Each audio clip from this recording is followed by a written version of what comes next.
Hello, everyone. Bob Main here from Modern Handgunners and the Handgun World podcast. And joining me is Ben Branham from Modern Self-Protection. Hello, all. We are glad to see you again. and we are the Modern Handgunners. Thanks for tuning into this channel. So we want to do a video about the importance of sticking with the same platform of guns. I hate that word platform, but I guess I can't think of anything else to call it right now. So what exactly does that mean, Ben? I think it's sticking to the same type, function, and the way the gun works. And the best way I can describe it, because we're on video, is to show you a couple things. So I got one of my trusty 1911s here. It's a single action only with safety on and off, and the hammer has to be cocked for it to work. Great gun. I love 1911s. If you do, I mean, awesome. And then on the other half, I got a little revolver that you might pair with the gun, right? You might carry the big 1911 as your primary and a little revolver as the backup. The problem with the little revolver is it doesn't work the same. I still got the hammer, but it doesn't have to be cocked, and it shouldn't be cocked. It should be down when you're carrying it. I got a long double action. The reloading of the gun is completely different. I've got to dump all the cases and put them all in. And then how I even hold the gun in a revolver might be different than what I would do for my typical 1911 and where I'd put my thumb and everything. It should be different the way you hold the revolver. Yeah, so I don't like that. And so then I have to learn how each gun functions. And every time I go from gun to gun, I've got to totally flip my mindset. The other thing I used to actually pair that 1911 with is this. This is my little Caltech P32. I've had this thing forever. It came out in like 2002, and I bought one. And this was, the quintessential pocket gun, and it was the only thing around, so that's why I had it. But it is a hammer-fired, double-action-only gun. And it's long trigger press, no thumb safety, magazine releases at least in the same spot, but everything else about this gun is different. And the sights, by the way, on these things are almost non-existent, right? You see? Yep, no front sight at all. Right. And then on my 1911, I got these big old backup iron sights and my huge sights here that I love. So if you pair all of those, you got to do two different systems all the time, and you got to learn it, and you got to be able to figure out where you're going, what you're doing. For me, it was actually, as I get older and I get more set in my ways, I guess, is one of the things that's really hard for me to switch back and forth from are the different sight pictures. Yeah, what do they that's look a big like? Deal. From that's the U-notch, the rear that you love, to the squares that I love, to the weird revolvers with the big old huge front sights and the little notch in the back, to something that's on here that has no sights. There's just two dots you align. It takes me a while to flip my thinking. And you say it's not a while, but it'll take me a couple seconds to adjust from one gun to the other. And in a gunfight, a couple seconds is a long time. A couple seconds is an eternity in a gunfight. Yeah, so I don't want to be staring at my gun going, oh, what's wrong with this thing? Why doesn't it work? For a couple seconds before I figure out, oh, that's because I have my revolver, not my 1911. Okay, now I can go to work. And if it takes you that long, like you said, an eternity. So we thought we'd get out what we're using today, right, Bob? Yeah, what we're using today, and I want to throw into this video right now before anybody freaks out. We have safety checked all of our guns, okay? We've done that. No sense taking up valuable time. Just trust us. We've safety checked these guns. I had to throw that out there for some people. Okay, so, for a couple of years, I've been talking about this on my show, and I've actually been doing it.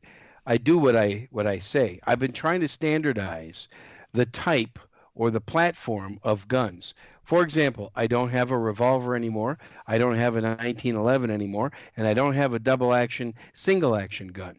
I used to have one of each of those. I got it all down to striker fired guns. For me, and I'm not saying it's for everybody, but for me, striker fired guns are the best. I can shoot them. They're good enough for their intended purposes, and they're very good out there, the striker fired guns that are out there today. So here's an example.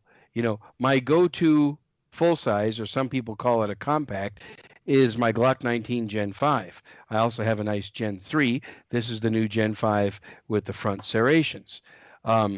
Just a fantastic gun that's really difficult to beat. Now, if I want to go to a smaller gun, I really like the Stig P3 Yes, you can ignore my videos I made about a year and a half ago as to why I'm not going to buy one of these. I didn't want to buy one a year and a half ago. A year and a half ago, I didn't trust them. Now I trust it. and I'll get into some of this later. But you can see they're both striker fired guns. So the operation is similar, not the same, but similar. And if I really have the need to stick with a Glock, then I have my 43X or my 48. So that's kind of the point we're trying to make, right, Ben? Yeah, and I even go farther than you, Bob. I've got my Smith & Wesson M&P series. This is my carry gun, and I've got my certain sights on there that I love. And this is actually my carry holster lately, and it's just an inside the waistband, one shape shell kind of thing. And my other gun that I carry, my smaller one, when I want something smaller, is my Smith & Wesson M&P Shield, and I carry that with the same pancake style holster. I think they're from the same manufacturer, in fact, for the holsters. And then I haven't put the same sights on it yet because, well, those other sights are expensive, and I just haven't upgraded. I need to. But if you look at the Smiths, they're exactly the same. Everything is the same.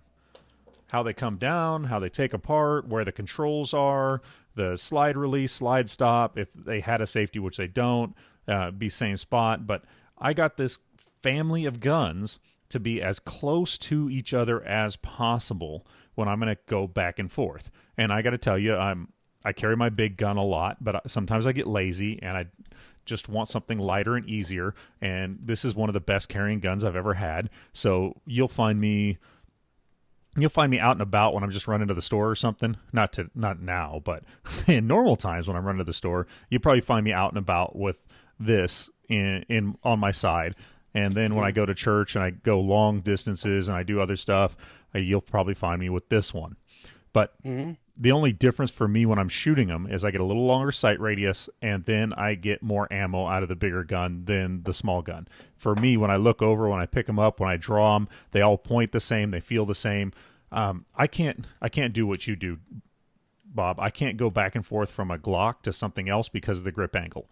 And I know people say it's bogus and everything else. I have gone over and gone through the grip angle. I carried a Glock for years, a Glock 19, and its bigger cousins and its smaller cousins, and it just wasn't for me. I just like the straight angles from the 1911s, probably because I carried this thing for almost a decade, and the 1911s were my thing coming out of the gate, so I just never wanted to change. So I don't like going back and forth from this gripped angle, and I notice when I go practice, it takes me a while to go from one gun to the other. So I want a system that I can draw the same every single time, and it feels like the same gun. It looks like the same gun when I'm looking over the sights. And the last thing I need to do with this gun is actually change out the sights on this one so they match my bigger gun. They're close enough where they're square. They're square 3-dot sights with the ramp in the back. They're close enough where I don't really notice it, but I do when I'm trying to go for a precision shot or something. So that's my next step, is to change out the sights. This is why I don't change guns, though. I've been carrying this Smith since 2013, 2014, somewhere in there. And then I got this one as another one, and I got another one of these just to back it up. And I just keep going with the Smiths. Honestly, you've got the 365, and shooting that one makes me want to go to another platform now that they have the XL out and the normal one that you have. I kind of think maybe I need two of those. I need the XL and the small one to carry so that I can have another system. But that's how I would switch out guns. I wouldn't just switch out my primary carry gun. I'd be going to a whole new system. Well, I've been doing a lot of what you say. Like I said, I want to carry the bigger gun, the Glock 19, and then I can switch to the smaller gun, the Glock 43X. I also have a Glock 43. The really cool thing about going to the smaller gun, like the 43X or 48, is I can now put these 15-round Shield magazines in this little thing. And for me, it kind of pulled me away from the Shield for the small gun, because it's a lot I can go more 15 rounds. And if you put a Shield right next to this Glock 43X, they're about the same size. I did it. But the Glock 43X now 15-round mags. Even if you carry it with the standard mag, it's 10 rounds. Now, I have not had too much of a problem between grip angles. Yes, the grip angles on the P365 is different, but you know what? Well, here's what I found. It sits very low in my hand, pretty much like a Glock. The P320 full-size guns, they sit a lot higher in my hand, and I don't care for them too much. I've shot them. But something they've done with these 365s and the 365 XLs, they sit down low. So it feels enough like what I'm used to. But I hear you. The grip angle, which is why if I'm going to go to two that are the same, these are the two Glocks. Yeah, and actually, my wife agrees with you on the Glocks. She has a Glock 19 as her full-size gun and a Glock 42 as her little purse carry gun. So we're kind of on the same family, and it's not that I like Glock less or dislike or anything. My wife carries one to protect herself, so it's not like I'm being a snob and I say the Smith & Wesson is better. No, Smith & Wesson just worked for me. It was everything that I wanted out of a Glock, and that I altered my Glock to be. So yeah, it worked great for me. So my kind of point here is find a system that works great for you. If it's the Sig 320 series, go for it. If it's the 365 series, go for it. If it's the Glock family of guns, go for that. If it's a Smith & Wesson family, go for that. If it's a 1911 guy and you're at heart, man, if I had a lot of money, I'd be a 1911 guy again because I'd have like 5 of them. But I can't afford, I can't afford either. I need a Nighthawk Custom or I need a Smith & Wesson, or not a Smith & Wesson. I need the Wilson Combat or what's the last one I want? The STI. STIs. I need one of those, and they all start at $3,000. So yeah, I carry a plastic gun because I can't afford. You can't have a lot of those. Well, see, and you mentioned the Glock 19 Glock 42 combo that your wife likes, and that's a good combo. That's a very good combo because those guns feel the same. Those two feel the same in most people's hands. And they function the same. Magazine releases in the same spot. The trigger it's almost exactly the same.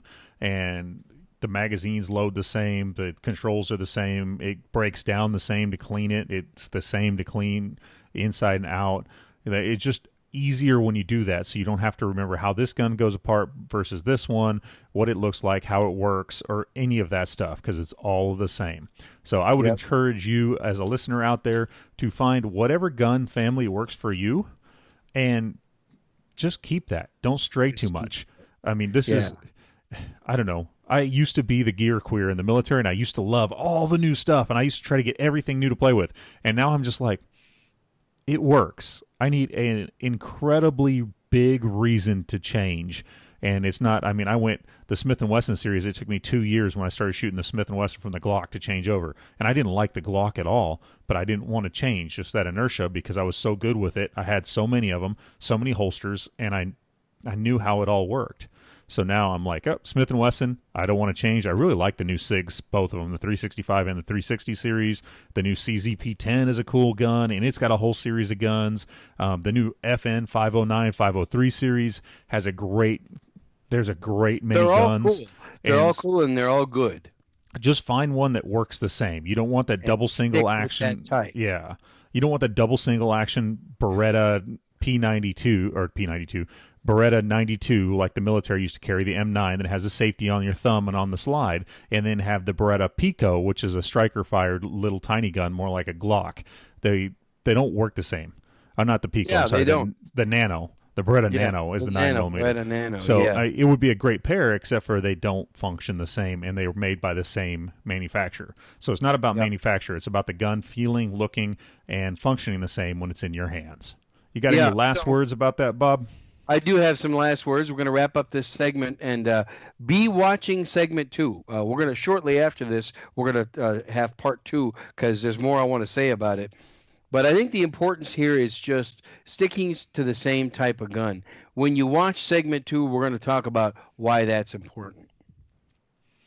Well, thanks for listening. We're going to get out of here. If you want to hear more stuff and see more stuff from us, you can go to shootersclubmembers.com. That's the website Bob and I do, the membership website. So it's $8 a month or $75 a year. We do a ton of training videos over there. It's not reviews. It's not us blabbering. It's us out on the range showing you how to do things. So go check that out at shootersclubmembers.com. There will be a link about that in the show notes, too. There's always links. There's always links right down below this video. All right, Ben, thanks for joining me. Folks, thanks for watching Modern Handgunners. I'm Bob Main, and you are... Ben Branham. And we are the Modern Handgunners, and we are out of here.